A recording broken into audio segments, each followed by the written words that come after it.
tying into a story that we talked about previously on the show, I want to touch base a little bit and talk more about cybersecurity. So we talked about net neutrality.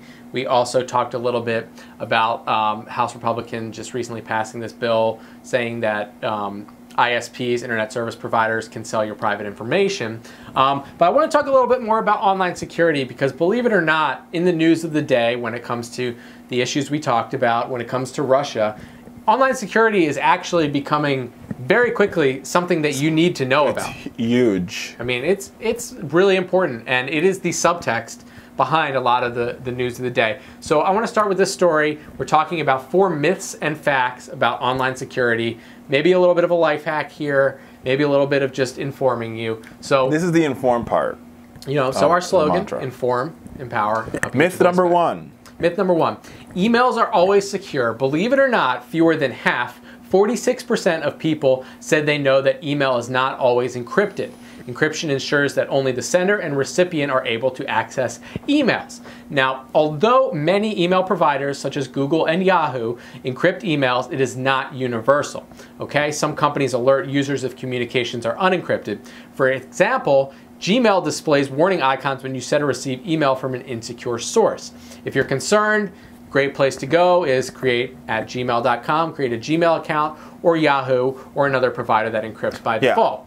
So this is messy. That's a big one. Email encryption is a big deal. And beyond that, you should change your password every couple months.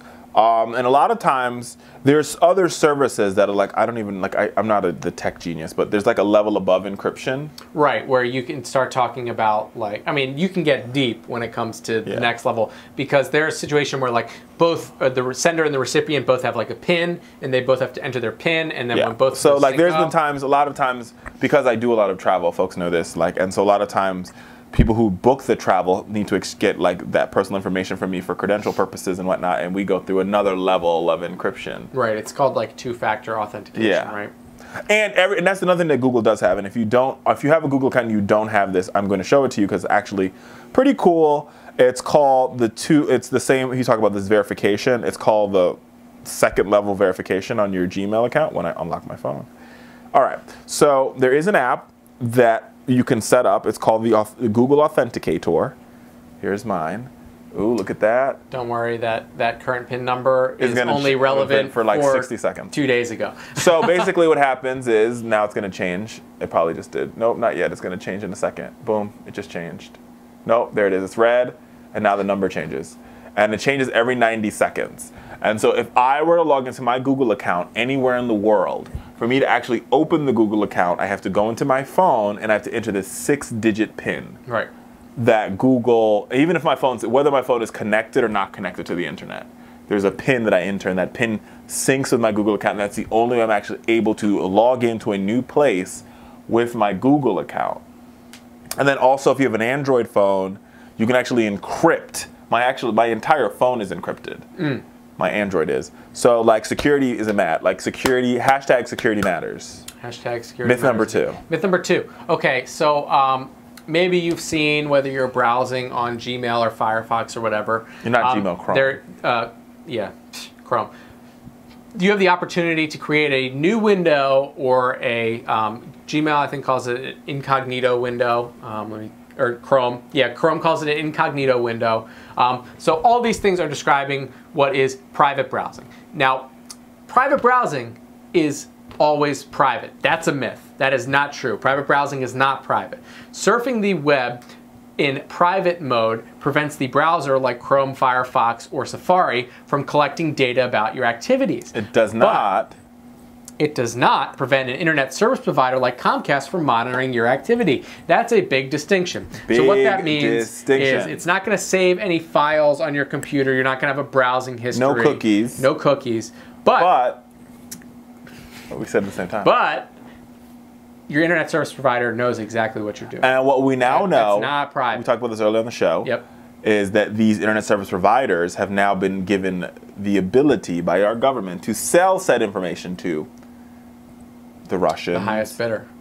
To they can sell it to, Boeing, they could sell it to American Airlines, they could sell it to Delta, they could sell it to Leeds, they could sell it to telemarketers. Yeah, doesn't matter. You're in trouble. Yep. Okay, so only 39% of people know that. So if you didn't know that, now you know. Just be aware that that's the deal. We have raised a percentage of 40%. Now know. All right, so now you know. Okay, myth number 3. Turning off your GPS means no one can track you. That is not true. Almost half of people do not know that when you disable GPS service, it prevents all tracking.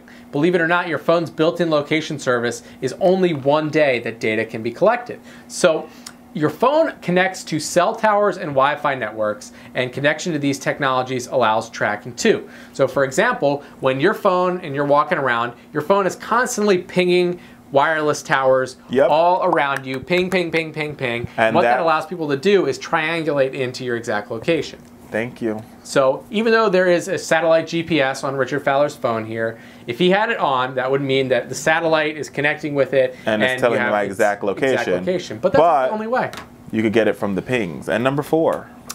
Your password is enough to protect you. Believe it or not, like Richard said earlier, password is not enough. Strong passwords are good, but security experts are now recommending using 2-factor authentication for account security.